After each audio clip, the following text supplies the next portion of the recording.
Hey, it's Jamie, and today we're rehashing Numbers 14 to 15. Buckle in, it's going to be a bit of a long one.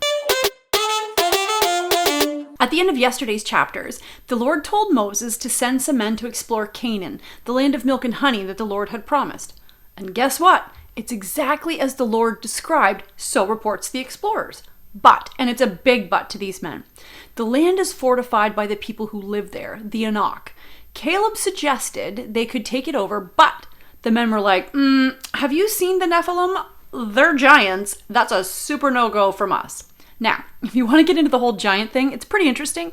Do some Googling, check out the long-lost book of Enoch, E-N-O-C-H, and head down some rabbit holes regarding the Nephilim, N-E-P-H-I-L-I-M. But today, I want to talk about the evil powers of gossip and what it can ultimately cost you. So here we go.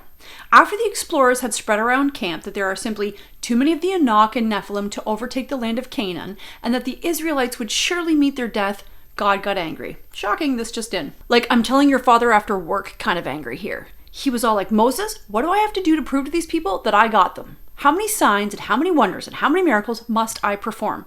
This is some serious BS, Moses. And you know what? I'm going to kill them all, Moses. No joke. Forget it. That's the new plan. No, new plan. So Moses, being the sweetest human on earth, pleads with the Lord. He decides that the explorers themselves are getting an instant plague, but the rest of the whiners that believe the gossip that was spread around camp will never, ever step foot in the land of milk and honey. Sucks to be you, gossipers. So of course, a bunch of them head that way anyway after Moses relays this message, because who cares what God says? And of course, they got beat up by the Canaanites, and the Lord further decrees, any one of you whiners over 20 will never step foot in Canaan. Your children will, but you won't.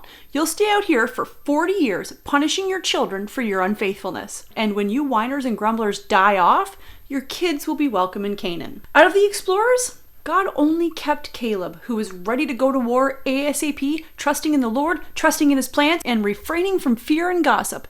And Joshua, Moses' trusted assistant, kept him too. It's hard to imagine an entire group of people believing men over the Lord, but that's how fast it happens, isn't it? Someone starts a rumor or gossips about another, and it spreads faster than a forest fire. We're so guilty of this, all of us, clamping onto like a little bit of hot, juicy goss, and then spreading it to our loved ones like poison peanut butter. I don't know why I went peanut butter there, but I did.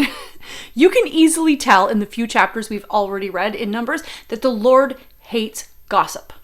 In Exodus 23:1, the Lord says, do not spread false reports, aka gossip. In today's passages, he's just had enough of the hot tea and decides to hyper-punish anyone participating in it. So why do we all do it? Psychologists say that we do it because we don't feel that we have anything else worthy to say. We suffer from low self-esteem, and we crave that social bonding and power struggle of being the relayer or the person that has the hot goss. It's sad. It's so sad. The reasons behind it, come on. I say, how dare we have a low self-esteem and a longing to belong with others on this earth? God created each and every one of us in his perfect image. You are a child of the Lord. You belong to him. Can we all commit to focusing on the Lord's hatred for gossip and to the idea that we never need to belong to anything on earth that causes us to feel that we have to gossip to get a membership? Take a minute, you've got time, and give gossip to the Lord and give it up in your life. She toxic, baby! Tomorrow we're diving into Numbers 16 to 18 if you want to read ahead.